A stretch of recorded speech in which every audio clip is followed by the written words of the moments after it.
A Maren fugiu o seu pai fugiu da Geórgia quando você chegou no Brasil com 4 anos? Eu tinha 4 anos de idade quando a gente chegou. A Guerra Civil da Geórgia terminou em 95. Eu nasci em 96. A situação política não era das melhores. Meu pai tinha um diploma de ciência política. Ele tinha se formado nisso, trabalhava nisso.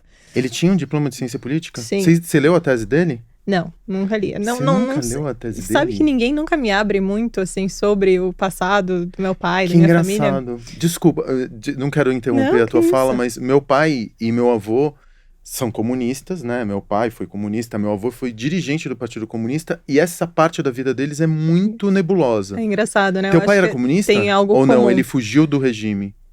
Ele fazia parte do partido, mas eu não diria que ele era a pessoa mais ferrenha. Ele sempre falava, essa é uma história muito boa, já de início. Eu lembro que eu estava no Pedro II, e aí teve um momento em que os alunos falaram, a gente não vai pra aula, a gente vai apoiar, não sei se era uma greve, alguma coisa, a gente vai apoiar.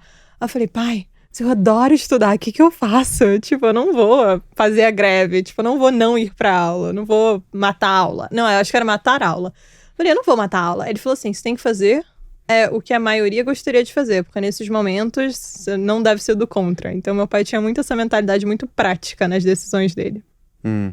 E aí, como que foi crescer como uma estrangeira no Brasil? Porque teu português é perfeito. Obrigada. Eu sou argentino, eu vim mais ou menos com a tua idade aqui pro Brasil. Mas no caso, você ainda fala, qual que é a língua natal? Georgiano. Georgiano, você ainda fala georgiano? 100%. Foi muito difícil, mas também muito importante pra mim e pra quem eu sou hoje. Porque no final das contas, eu cresci em 2 ambientes muito distintos. Em casa, sempre se falou só o georgiano. A comida que a gente comia era comida georgiana. Tudo era georgiano dentro da minha casa. E aí eu saía de casa, ia pra escola, ia pro jardim de infância. Era tudo em português e a cultura brasileira. E as culturas têm algumas semelhanças. Por exemplo, as duas são muito culturas que, assim, tem uma... A religião é importante, não? A religião na Geórgia é muito importante, mas as duas culturas, elas são culturas que são muito quentes, no sentido de que elas acolhem muito as pessoas. Mas, por outro lado, como você falou, a Geórgia tem a religião é muito importante na Geórgia, e é uma sociedade muito mais conservadora, em comparação ao Brasil.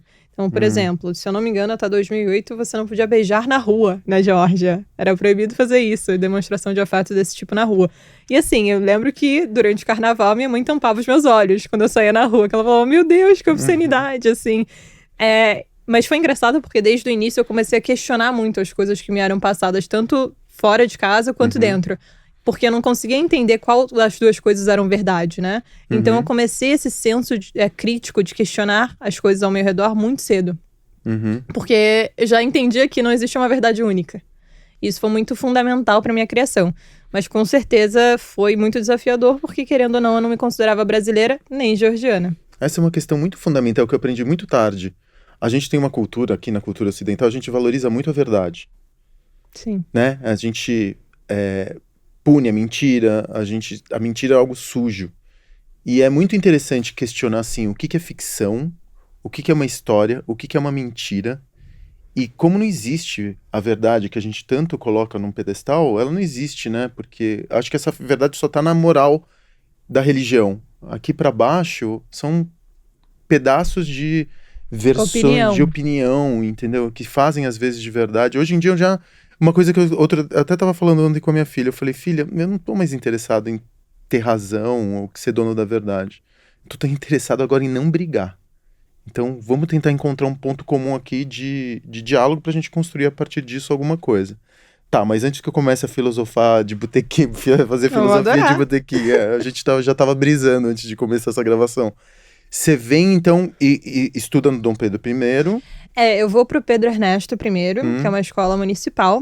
E aí eu entro no Pedro II, legal. Que é uma escola federal no Rio de Janeiro, bem similar ao Colégio Militar. Você cresceu no Rio de Janeiro? Cresci no Rio de Janeiro. Eu vim pro Rio de Janeiro, porque na percepção, sinceramente, soviética, existia muito essa percepção de Brasil, país tropical, e Copacabana. Então eu lembro que a referência dos meus pais na vinda era Copacabana. E acabou que meu pai virou ambulante, vendedor de cerveja na praia, em Copacabana. Então houve essa história. Jura? Formado em ciência política? 100%. Pô, demais. Minha mãe vendia empanada na rua também. Sim, eu acho que é vendedor ambulante. Meu avô vendia bala de coco. Tanta coisa, porque o tipo de relacionamento que você cria com o seu consumidor não é só transacional, né? Todo fim de semana a pessoa tá ali na praia, te chama e você compra. E eu ia com meu pai pra praia pra fazer essas vendas, pra estar com ele, porque não tinha ninguém pra ficar comigo. Então eu ia pra ele, eu era meio que obrigada. Só que nessa obrigação eu acabei desvendando o comércio, assim, e como que as pessoas funcionam. E era muito legal, muito interessante. Eu acho que meu pai transferiu muito bem o poder de persuasão, de diálogo dele para o comércio e para esse empreendedorismo. E ele vendia commodity, né? Porque vender cerveja... Aí depende muito do tipo de empatia, Exatamente. do jeito... Meu avô... Que legal você falar disso. Eu nunca tinha contado essa história aqui. Meu avô era comerciante, ele vendia bala de coco. E bala de coco também é um commodity. Ele ia comprar bala de coco numa fábrica em Guarulhos. Eu me lembro perfeitamente dessa época da vida dele. Eu fui uma vez até de ônibus, até Guarulhos, para ver ele comprando as balas de coco. E ele vendia nas praças. E aí, ele era um velhinho de uns... Ele era vendedor ambulante já até morrer. Até os 92 anos ele vendeu bala de coco. E ele colocava um terno, assim, irretocável, com um chapéu coco. Assim, ele era um lorde do século XIX. E ele vendia fazendo poeminhas. Então ele falava assim, bala de coco caseira, gostosa como a vez primeira. Eu nunca vou me esquecer desse versinho. E ele vendia tudo, menina. Acabava o dia com ele fazendo 1 milhão de amigos, terminava comendo na casa de alguém, algum cliente. Acredito. E vendendo tudo. Era maravilhoso. Eu acho que eu ressignifiquei o que é ser comerciante por intermédio dessa relação com meu avô. Que meu avô me mostrou que é uma relação ponto a ponto, né? Que é uma relação de troca sempre. Você sempre tá trocando energia com outras pessoas, você sempre tá tentando, enfim, melhorar a vida da pessoa quando você tem vocação, né? Pra hospitalidade, pra vender, enfim.